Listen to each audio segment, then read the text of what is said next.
9988 대한민국 중소기업을 응원합니다. 안녕하세요. 중소기업 연구소에 오신 여러분을 환영합니다. 오늘의 주제를 소개해 드리겠습니다. 결산이 끝나고 나면 체크해야 할 사항들이 있습니다. 접대비, 기업 업무 추진비 등 충분히 비용 처리하셨는지요? 과연 어떤 내용일까요? 정우일 소장님을 모셔서 자세한 내용을 알아보도록 하겠습니다. 9988 대한민국 중소기업을 응원합니다. 안녕하세요. 웰스기업 연구소 정우일 소장입니다. 자, 어느덧 이제 벌써 화창한 봄이 오고 있습니다. 자, 그 말은 이제 법인세 신고의 계절은 끝났고 이제 그 이후 날들이 시작이 됐다는 건데요. 자, 결산이 끝나고 나면 해야 될 사항들이 좀 있습니다. 그 체크해야 될 내용들, 어떤 거를 체크해야 될지 한번 알아보도록 하겠습니다. 잠시 후에 시작하겠습니다. 자, 결산이 끝나고 나서 체크해야 될 사항들을 하나둘씩 한번 볼게요. 자, 2023년도를 아마 이제 좀 뒤집어서 보게 될 텐데요. 이때 대표님들 세무조정계산서 같은 거 받으시면 이거 한번 보고서 한번 쫙 보세요. 특히 재무제표 보실 때 손익계산서에 접대비, 이제는 기업 업무 추진비로 이제 이름이 바뀝니다만 이거는 충분히 처리했는지 한번 보십시오. 그래서 접대비 조정 명세가 있거든요. 세무조정계산서를 보시게 되면 그러면 우리 회사의 이 매출에 따른 접대비를 할 수 있는 한도가 딱 나오게 됩니다. 그래서 일반 중소기업이라고 한다면 그냥 최저가 3,600이고요. 요거 플러스 매출 기준에 따라서 한도가 부여가 됩니다. 그래서 예를 들면 일반적으로 수익금액 66억인 기업의 경우 접대비 한도가 약 5,600만 원이 나오거든요. 그러면 이거를 좀 정확하게 접대비를 좀 활용을 했는지 안 했는지를 좀 보셔야 되는 거고, 접대비를 만약에 활용하지 않았다라고 한다면 아마 두 가지 중에 하나일 거예요. 대표님이 되게 귀찮아하시거나 아니면 다른 뭐 사업 명의의 사업자라든가 아니면 다른 명의의 법인이 있어서 아마 그러셨을 확률이 좀 높습니다만, 그렇다고 한다면 좀 꼼꼼하게 이게 좀 할 필요가 있다라고 볼 수가 있습니다. 통상적으로 접대비는 누구한테 무엇을 썼는지가 명확해야 되고 그 다음에 영수증 등이 발행이 돼야 되는데, 이 영수증이 발행이 안 돼도 접대비 처리할 수 있는 부분이 있죠. 바로 경조사비입니다. 자, 경조사비 같은 경우는 건당 20만 원까지는 그 영수증이 없어도, 그러니까 영수증이 없다라는 말은 뭐 누구한테 부조했냐 이런 것들을 밝히지 말라라는 얘기가 아니라, 보통 우리가 부조를 할 때 비용 처리를 하려면 법칸을 쓰거나 막 그리거나 아니면 그쪽에다가 내가 계산서를 좀 발행해줘, 내가 그럼 입금해줄게, 그렇게 못하는 거잖아요.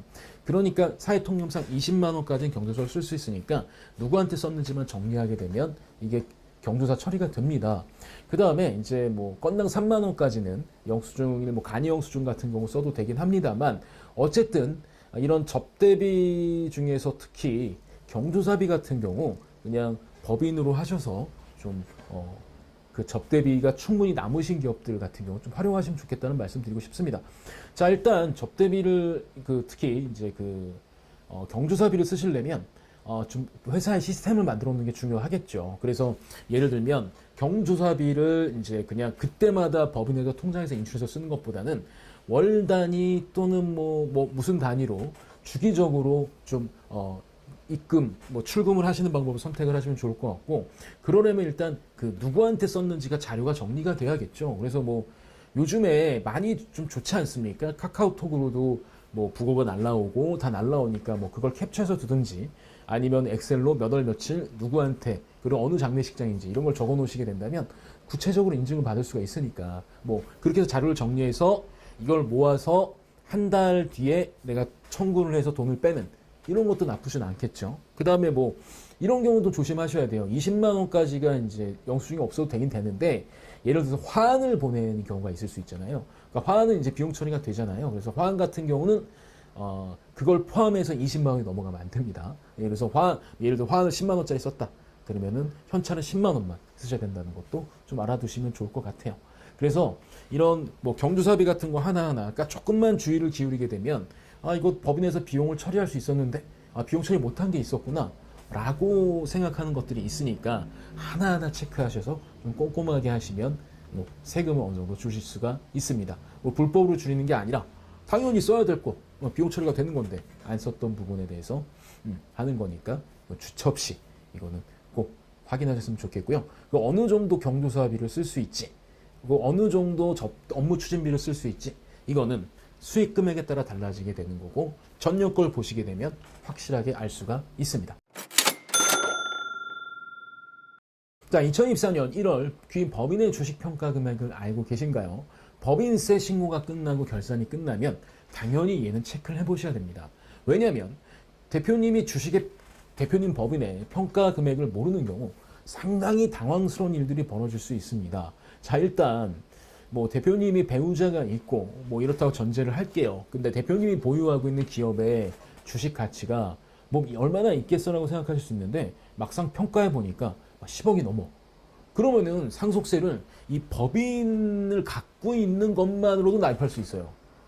예, 이러니까 좀 문제고. 그 다음에 비상장 기업은요, 뭐 상장을 해가지고 얘가 뭐 수요와 공급에 따라서 막 그 사고자 하는 사람이 많아지고 뭐 팔고자 하는 사람이 많아지고 이런 것 따라서 막 가격이 결정되는 게 아니라 평가로 결정이 돼요. 그러니까 평가로 결정이 되니까 이익이 지속적으로 나는 기업 같은 경우는 나중에 주식 가격이 정말 걷잡을 수 없을 정도로 많이 난다는 거죠. 제가 예를 들어볼게요.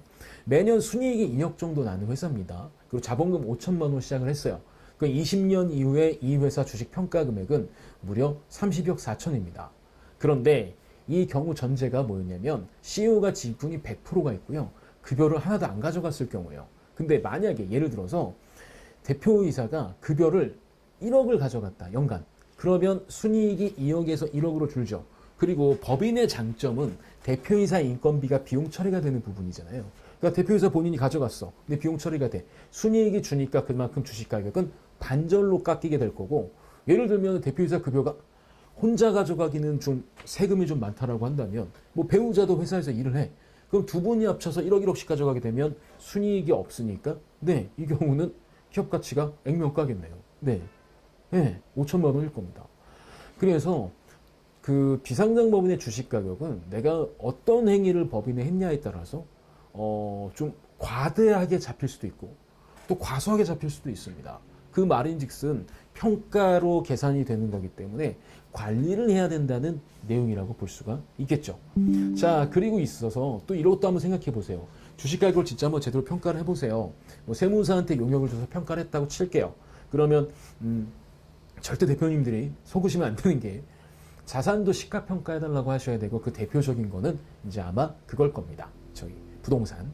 그 다음에 두 번째는 대표님의 그 퇴직금 같은 경우가 정관에 어떻게 책정이 되어 있는지 보시고, 만약에 퇴직연금 DC형에 가입하고 있다면 이 퇴직연금을 어떻게 납입하시는지 보셔서 추가로 퇴직급여 충당부채를 잡을 수 있는지 없는지도 꼭 세무사한테 확인을 하셔야 됩니다. 그리고 나서 이제 자, 결과가 나왔다라고 본다면 이제는 좀 제대로 보셔야 되는 거죠. 만약에 대표님이 동종업계 대표님들보다 급여를 좀 덜 가져갔어요. 그럼 당연히 회사의 이익은 상승하니까 그걸로 인해서 주식 가격이 좀 올라갔을 거니까 이걸 좀 조절하실 필요가 있겠고, 예를 들어서 또 퇴직연금 같은 경우 이제 뭐 예를 들면은 우리는 퇴직연금 제도를 도입이 안 된 상태예요. 그래서 얘가 조금 좀 그래. 그래서 올해 퇴직연금을 이제 진짜로 넣어. DC형을. 그래서 미경과 것까지 한꺼번에 다 넣었어. 그러면은 당해년도 비용 처리가 많이 됐겠죠. 그러면 어떻게 됐겠어요? 네, 손익이 좀 더 줄어들겠죠. 그러니까 손익 가치가 좀 감소하는 효과가 있을 것이고, 그 다음에 기타 또 비용들 보면은 되게 법인 여러 개 갖고 계신 분들은 제 말을 공감하실 텐데 카드를 쓰는 카드만 씁니다. 그러니까 매출이나 이런 거 보고 쓰는 게 아니라 쓰는 카드만 쓰는 거죠. 이게 적절하게 안분을 하셔야죠, 그때는. 예, 그 다음에 이 자산을 줄이는 방법은 이런 거죠. 대여금 같은 가지급금 같은 게 좀 있다. 그러면 얘는 솔직히 갚아야 되는 돈이잖아요. 근데 주식을 평가할 때 가지급금이 있으면 얘가 나가야 될 돈인데 안 나갔으니까 어떻게 보면 기업의 자산이 뻥튀기가 되는 거죠. 그 다음에 대표님이 이제 아마 12월 달 되시면 세무사가 인정이자 납입하시라고 이제 문자를 보낼 텐데, 인정이자 납입하면 그게 그대로 법인의 수익이 되는 거잖아요. 그러니까 그런 문제도 있으니까 저는 조금 가징금은 이제 조금 이제 좀 처리하는 방법대로 가셔야 되는 거고, 왜냐하면 뭐 제대로 평가해서 제대로 나면 어쩔 수가 없는 건데 허수가 있다. 그럼 좀 그렇잖아요. 그렇죠? 그 다음에 대표님들 그 매출 채권, 외상 매출금 중에 이제 회수가 안 된 대손 처리를 해야 되는 것들 이제 좀 하시면 주식가격이 좀 아무래도 정리가 되고요. 그 다음에 잉여금 같은 경우도, 미처분 잉여금 같은 경우도 사실 뭐 자녀에게 뭐 배당이라든가 아니면은 자녀에게 뭐 다른 방법으로 처분할 수 있는 좀 길이 있다고 한다면 하시는 것도 나쁘지 않습니다. 왜냐하면 주주가 당연히 권리를 행사할 수 있는 게 배당을 청구할 수 있는 권리가 있거든요. 그 외에도 여러 가지. 그걸 활용하셔서, 예, 법인에서 좀, 이게 너무 과다하게 잡혀 있다. 그러면은 언제든지 이걸 조절할 수 있는 방법들을 가셔야 되고 그런 계획을 잡으셔야 된다는 겁니다. 그래서 지금 2024년은 아무래도 코로나, 그 다음에 그간, 코로나, 그 다음에 전쟁, 이런 것들로 인해서 경기가 급격히 변했고 또 지금 대한민국 경기가 좋지 않은 상황입니다. 이런 상황 때, 우리 기업이 어느 정도의 위치에 와 있지.